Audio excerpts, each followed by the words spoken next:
আসসালামু আলাইকুম, স্বাগত জানাচ্ছি আরটিভির রাতের সংবাদে। আপনাদের সঙ্গে আছি আমি সিনথিয়া রহমান।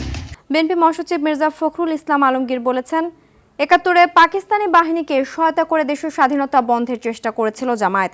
তিনি বলেন, ২৪ জুলাই যুদ্ধের মতো ৭১-এর যুদ্ধকে ভুলে যাওয়ার কোনো সুযোগ নেই।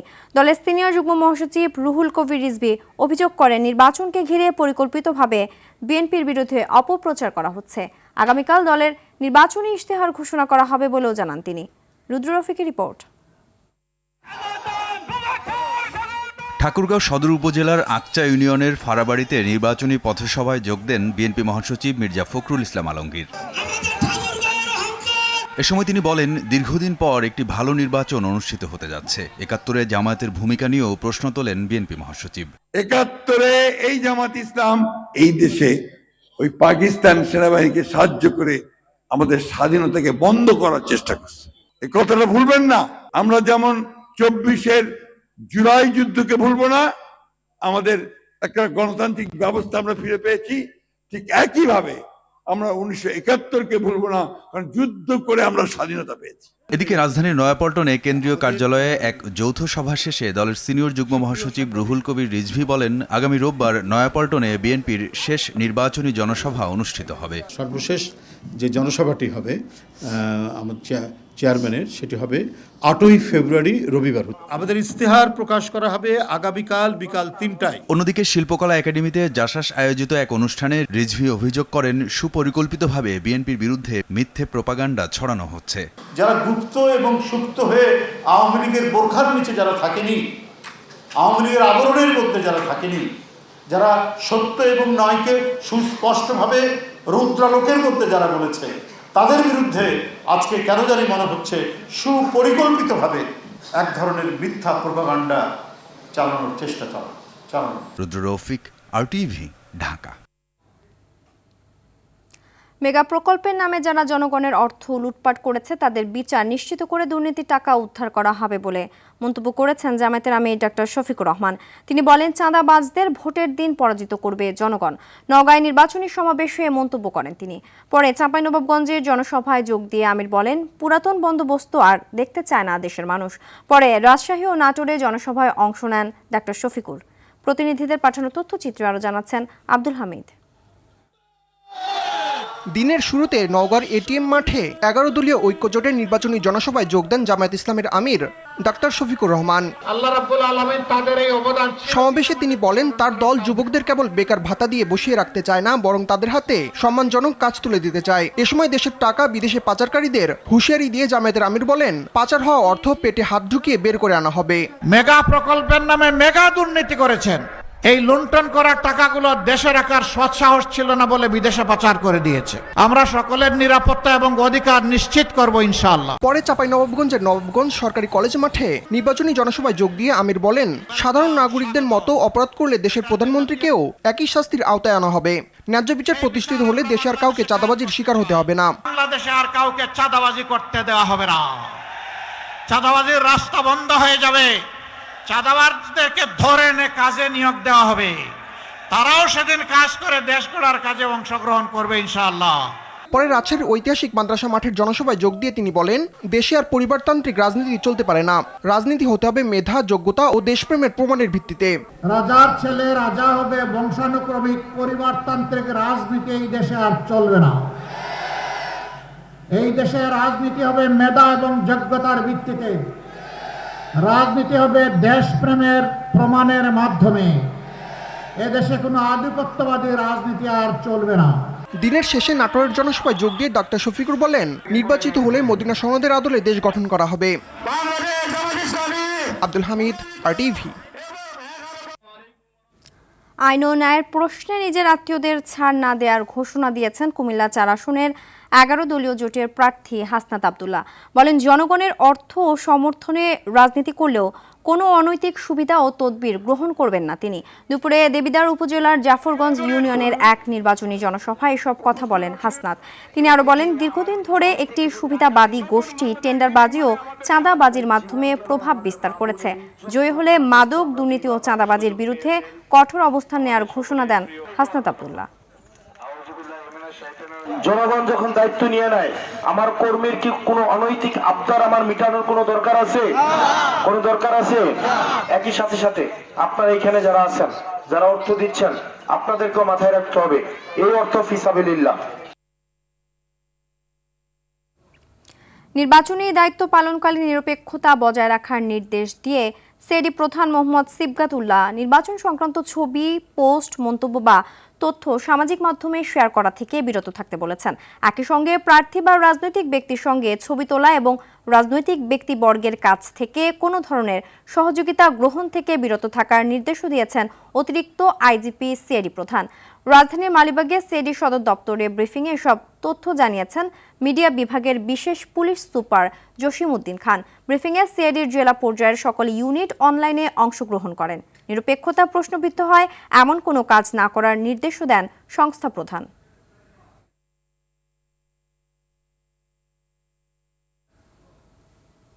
দরজায় কড়া নাড়ছে ত্রয়োদশ জাতীয় সংসদ নির্বাচন, তাই দম ফেলার ফুরসত নেই প্রার্থীদের। বিএনপি, জামাত সহ সকল প্রার্থী উন্নয়নের বার্তা নিয়ে যাচ্ছে ভোটারদের দ্বারে দ্বারে, দিচ্ছেন নানা প্রতিশ্রুতি, অভিযোগ পাল্টা অভিযোগ। ভোটাররা জানান যোগ্য ও সৎ প্রার্থী বেছে নেওয়ার কথা। দীপ্ত চন্দ্রপালের সহযোগিতায় আরও জানাচ্ছেন আব্দুর রহিম। নির্বাচনের বাকি আর মাত্র কয়েকদিন, তাই সকাল থেকে গণসংযোগে বের হয়েছে প্রার্থীরা। ঢাকা ৭ আসনে চলছে কথার যুদ্ধ। বিএনপি, জামাত সহ এ আসনে লড়ছে ১১ জন প্রার্থী। ওয়ার্ডে একটি করে ক্যাম্প থাকার কথা, কিন্তু আমরা দেখতে পাচ্ছি অন্যান্য প্রার্থীরা শত শত ক্যাম্প নিয়ে বসে আছে। আমরা একটি ক্যাম্প করলেই সেখানে যে হানা দিচ্ছে। যানজটের অনেক সমস্যা, যানজট দূর করতে হলে আপনার মেট্রো ট্রেন স্টেশন চালু করতে হবে। এখন আমরা জনগণের পাশে যাচ্ছি, আমাদের নেতাকর্মীরা যাচ্ছে, আমরা ভালো সাড়া পাচ্ছি। ইনশাল্লাহ আমি মনে করি আমার পক্ষে আমার রায় আসবে। ঢাকা ৯ আসনে বিএনপি প্রার্থী হাবিবুর রশিদ হাবিব খিলগাঁও এলাকায় গণসংযোগ করে বলেন, নির্বাচিত হলে সকলকে নিয়ে বাসযোগ্য ঢাকা গড়ে তুলবেন। স্বাধীনতার পর কোনো বড় দল থেকে কখনোই এই এলাকায় কাউকে প্রার্থী করে নাই। এখন সবাই মনে করছে যে তাদের ঘরের ছেলে, এলাকার ছেলে কেই প্রার্থী করা হয়েছে, সেই কারণে সবাই খুব উৎফুল্ল, স্বতঃস্ফূর্ত ভাব আছে। আবার ঢাকা ৪-এ জামাতের প্রার্থী নির্বাচনী পরিবেশ নিয়ে শঙ্কা প্রকাশ করেন। আমাদের বোনদের প্রতি বেশি হুমকি আসছে, এটা আমাদেরকে আশঙ্কার সৃষ্টি করেছে যে আসলে নির্বাচন কতটা সুষ্ঠু হবে। ঢাকা ১৩ আসনে বিএনপি প্রার্থী সবাইকে নিয়ে চাঁদাবাজ, সন্ত্রাসমুক্ত ঢাকা গড়তে চান বলে জানান তিনি। সরকারেরও দুর্বলতা আছে, অনেক কিছু হয়তো মুশকিল, তবে এই পর্যন্ত আমরা স্যাটিসফাইড। ঢাকা ১৬ আসনে বিএনপি প্রার্থী গণসংযোগ করে বলেন, তরুণদের জন্য পরিকল্পিতভাবে শিক্ষা ও কর্মসংস্থানের জন্য কাজ করবেন তিনি। খেলাধুলাকে আমরা পেশা হিসেবে প্রতিষ্ঠিত করব, জাতীয় শিক্ষাক্রমে ৪র্থ শ্রেণী থেকে খেলাধুলাকে বাধ্যতামূলক করা। ঢাকা ১৪ আসনে জামাতের প্রার্থী গণসংযোগ করে নির্বাচন কমিশনের ভূমিকা নিয়ে প্রশ্ন তুলেন। প্রশাসনকে একদিকে ঝুঁকি পড়তে দেখছি, একই কারণে জামায়াত এবং বিভিন্ন স্বতন্ত্র প্রার্থীদেরকে আচরণবিধি লঙ্ঘনের জন্য তাদেরকে ফাইন করা হচ্ছে। আবার ওদিকে একটি বড় দল দেদার আচরণবিধি লঙ্ঘন করছেন, তাদের প্রতি কোনো ভ্রুক্ষেপ নেই। তবে ভোটারদের আশা শুধু প্রতিশ্রুতি নয়, উন্নয়নে ভূমিকা রাখবেন প্রার্থীরা। আব্দুর রহিম, RTV, ঢাকা। আগের স্পিকার ও ডেপুটি স্পিকারদের দ্বারা নির্বাচনে বিজয়ী সংসদ সদস্যদের শপথ পাঠ করানোর সুযোগ নেই বলে জানিয়েছেন আইন উপদেষ্টা আসিফ নজরুল। তিনি বলেন, সামনে দুটি সুযোগ আছে। একটি, রাষ্ট্রপতি মনোনীত কোনো ব্যক্তি শপথ পড়াতে পারবেন, তা না হলে প্রধান নির্বাচন কমিশনার শপথ পড়াবেন। সেক্ষেত্রে তাকে 3 দিন অপেক্ষা করতে হবে। নির্বাচনের পর নবনির্বাচিত প্রতিনিধিদের শপথ গ্রহণের পরপরই ক্ষমতা হস্তান্তর করা হবে এবং তা 18 ফেব্রুয়ারির পর যাবে না বলে জানিয়েছেন প্রধান উপদেষ্টার প্রেস সচিব শফিকুল আলম। বিস্তারিত বিলাল হোসেনের রিপোর্টে। সংবিধান অনুযায়ী আগের সংসদের স্পিকার অথবা ডেপুটি স্পিকার বিজয়ী সংসদ সদস্যদের শপথ পাঠ করান। 24-এর অভ্যুত্থানের পর স্পিকারের পদত্যাগ ও ডেপুটি স্পিকার কারাগারে থাকায় পদ নিয়ে সংকট তৈরি হয়েছে। এর ফলে বিজয়ী এমপিদের শপথ কে পড়াবেন সেটি নিয়ে প্রশ্ন উঠেছে। এ অবস্থায় আইন উপদেষ্টা জানালেন, রাষ্ট্রপতির আদেশক্রমে প্রধান বিচারপতির কাছে শপথ নিতে পারেন নির্বাচিত সংসদ সদস্যরা। এখন আমাদের এখানে স্পিকার, ডেপুটি স্পিকারের মধ্যে একজন নিখোঁজ, আরেকজন জেলে আছেন। তাদের বিরুদ্ধে গুরুতর কিছু মামলা আছে এবং তারা পদত্যাগও করেছেন, বিশেষ করে স্পিকার। ফলে এই অবস্থায় ওনাদের দ্বারা শপথ গ্রহণ করার কোনো রকম স্কোপ আছে বলে আমি মনে করি না। আমাদের আইনে আছে, ওনারা যদি শপথ গ্রহণ করাতে না পারেন রাষ্ট্রপতি কর্তৃক মনোনীত ব্যক্তি শপথ গ্রহণ করাবেন। ফর এক্সাম্পল, যেমন হয়তো আমাদের প্রধান বিচারপতি হতে পারেন, আর যদি এটা না হয় তাহলে আমাদের যে প্রধান নির্বাচন কমিশনার আছেন উনি শপথ গ্রহণ করাবেন। তিনি আরো বলেন, নির্বাচিত হওয়ার 3 দিন পর প্রধান নির্বাচন কমিশনারও শপথ পড়াতে পারবেন। আমাদের যে প্রধান নির্বাচন কমিশনার আছেন উনি শপথ গ্রহণ করাবেন, কিন্তু সেক্ষেত্রে একটা সমস্যা হচ্ছে ওটা 3 দিন ওয়েট করতে হবে। আমরা আসলে ওয়েট করতে চাই না, আমরা নির্বাচন হওয়ার পরে যত দ্রুত সম্ভব শপথ গ্রহণের ব্যবস্থা করতে চাই। এদিকে প্রধান উপদেষ্টা অধ্যাপক ডক্টর মোহাম্মদ ইউনূসের সভাপতিত্বে উপদেষ্টা পরিষদের বৈঠক শেষে সংবাদ সম্মেলনে প্রেস সচিব বলেন, দ্রুত সময়ের মধ্যে নির্বাচিত সরকারের কাছে ক্ষমতা হস্তান্তর করবে অন্তর্বর্তী সরকার। এমপিরা শপথ নিয়েছে, নেওয়ার পরে সংখ্যাগরিষ্ঠ দল লিডারকে ডাকা হচ্ছে যে আপনি আসেন, শপথ নেন as a new prime minister. আমরা 3 দিনের মধ্যে এটা হয়ে যেতে পারে, মানে 15 ফেব্রুয়ারি তেও হয়ে যেতে পারে, এটা 16 ফেব্রুয়ারিতেও হতে পারবে। আমার মনে হয় না এটা মানে 17-18 ফেব্রুয়ারির পরে যাবে। নির্বাচনে যারা অপতথ্য ছড়াবে তাদের বিরুদ্ধে ব্যবস্থা নেয়ার হুঁশিয়ারি দেন শফিকুল আলম। তারা যেন এটার বিরুদ্ধে দাঁড়ায়। বিল্লাল হোসেন, RTV, ঢাকা। ইনকিলাব মঞ্চের মুখপাত্র শরীফ ওসমান হাদী হত্যার বিচারের দাবিতে প্রধান উপদেষ্টার বাসভবন যমুনার সামনে অবস্থান নিয়েছেন তার স্ত্রী রাবেয়া ইসলাম শম্পা ও ইনকিলাব মঞ্চের নেতাকর্মীরা। বিকেল 5টার দিকে জাতিসংঘের তত্ত্বাবধানে তদন্তেরও সুষ্ঠু বিচারের দাবিতে সেখানে অবস্থান নেন তারা। হাদী হত্যার 55 দিন পার হলেও হত্যাকাণ্ডে জড়িত আসামিদের এখন পর্যন্ত গ্রেফতার করতে না পারায় ক্ষোভ জানিয়ে জাতিসংঘের তত্ত্বাবধানে তদন্তের দাবি করেন ইনকিলাব মঞ্চের নেতাকর্মীরা। সংগঠনটির সদস্য সচিব আব্দুল্লাহ আল জাবের জানান, প্রধান উপদেষ্টা জাতিসংঘের কাছে হাদী হত্যাকাণ্ডের তদন্তের জন্য আবেদন করার ঘোষণা দিলে তারা অবস্থান ত্যাগ করবেন।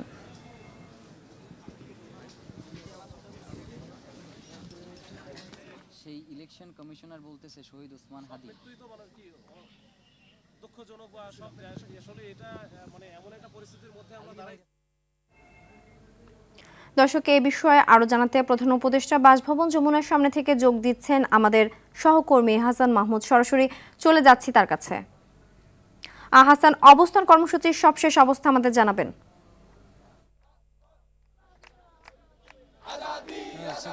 আমি এখন ঠিক যমুনার প্রবেশ মুখ হোটেল ইন্টারকন্টিনেন্টালের যে পাশের সড়ক, সেই সড়কেও কিন্তু অবস্থান নিয়েছে ইনকিলাব মঞ্চের সদস্যরা। অন্যদিকে প্রধান উপদেষ্টার যে বাসভবন যমুনার সামনে কিন্তু শহীদ শরীফ ওসমান হাদীর যে স্ত্রী তিনি সহ ইনকিলাব মঞ্চের আরও নেতাকর্মীরা রয়েছেন।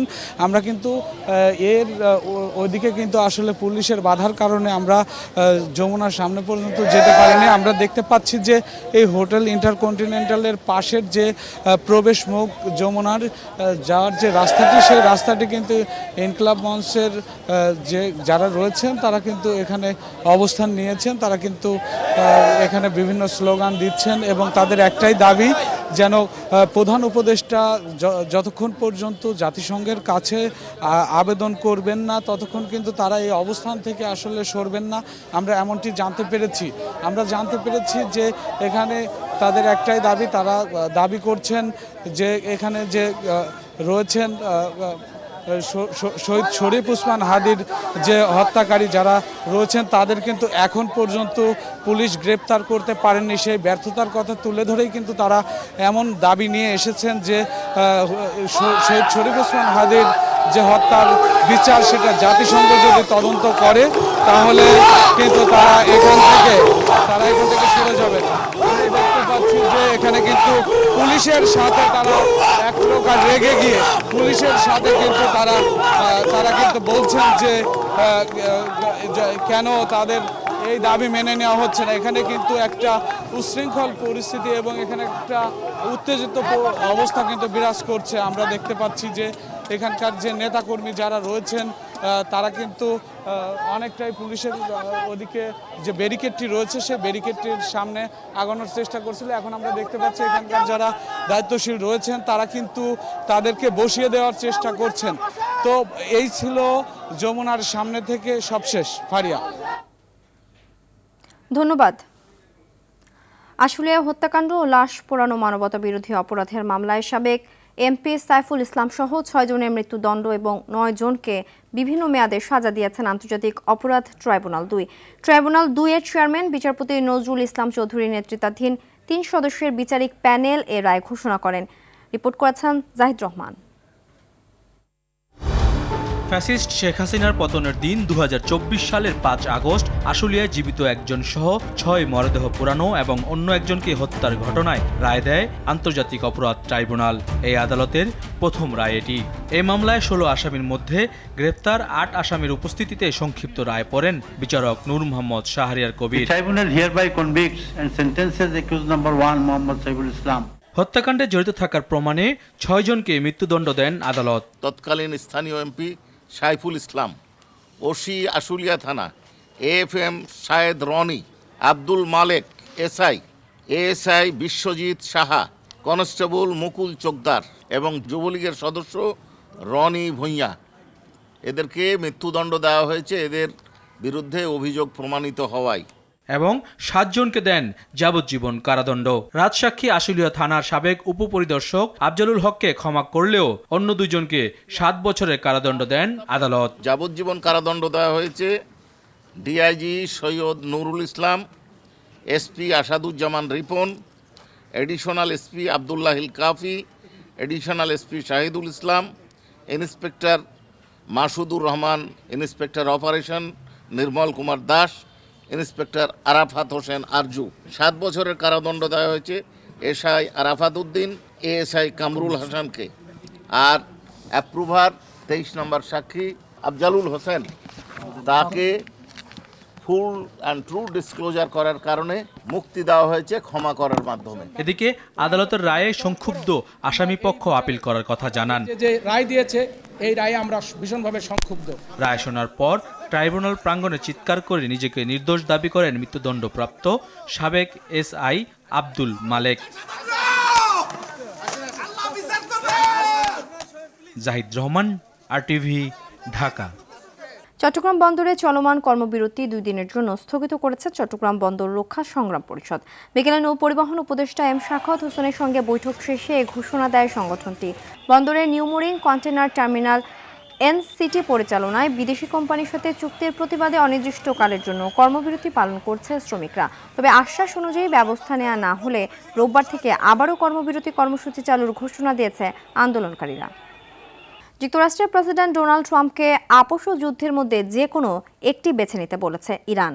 বৃহস্পতিবার এই সতর্কবার্তা জানিয়েছে ইরানের সেনাবাহিনীর মুখপাত্র আমির আকরামিনিয়া। তিনি হুঁশিয়ারি দিয়ে বলেন, মধ্যপ্রাচ্যের মার্কিন ঘাঁটিগুলো ইরানের নাগালেই রয়েছে। এরই মধ্যে উত্তেজনা কমাতে শুক্রবার ওমানে বৈঠক করবেন দেশ দুটির কর্মকর্তারা। নিলামের আগে বাংলাদেশের মুস্তাফিজুর রহমানকে সরাসরি দলে ভিড়িয়েছে PSL এর দল লাহোর কালান্দার্স। নিজেদের ভেরিফাইড এক্স হ্যান্ডেলে দুপুরে এক বিবৃতিতে দলটি জানায় 6,44,00,000 পাকিস্তানি রুপিতে কাটার মাস্টারকে দলে নিয়েছে তারা। কালান্দার্সের মুস্তাফিজ অধিনায়ক হিসেবে পাবেন শাহিন আফ্রিদিকে।